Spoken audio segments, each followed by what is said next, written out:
Hello, you reached Mason over at Coldwell Banker, and I'm going to explain to you, or try to explain, how the gross rent multiplier works.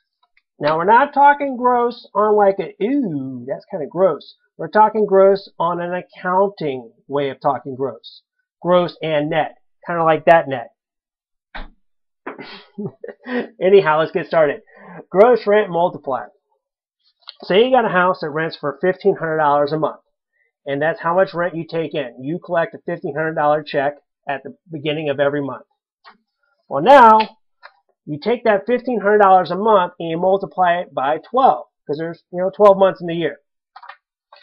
That would be your gross rent collected that year would be $18,000. 18 G's, rolling deep. And you take that $18,000.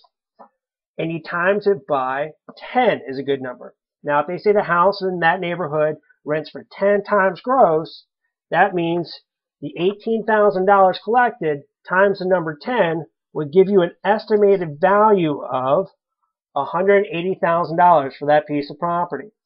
Do you see where I'm going with this? 10 times gross. If it's $180,000, divide that by 10, that's 18 grand a year. 18 grand divided by 12 is $1,500 a month. Gross rent multiplier. You can break it up and you can take it back down.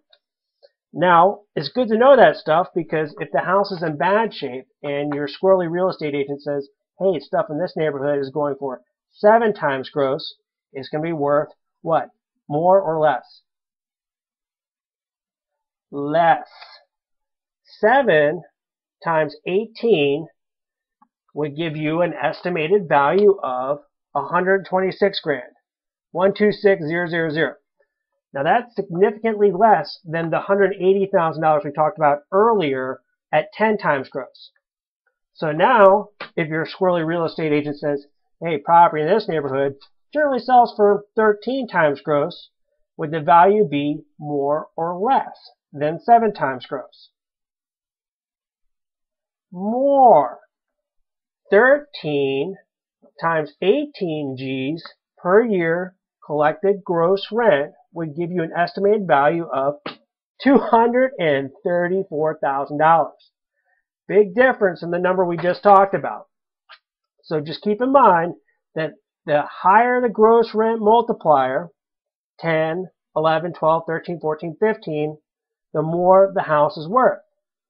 The lower the gross rent multiplier, 7, the less the house is worth. And a good way to go about it is get a house that is in bad shape and they're collecting 7 times gross. Maybe it's worth, wait for it, 126 grand at 7 times gross. Fix it up, times it by 13, and now it's worth $234,000. Just by changing the gross rent multiplier. I hope this has been helpful to you, and I hope you enjoyed it. Thanks for tuning in. Take care.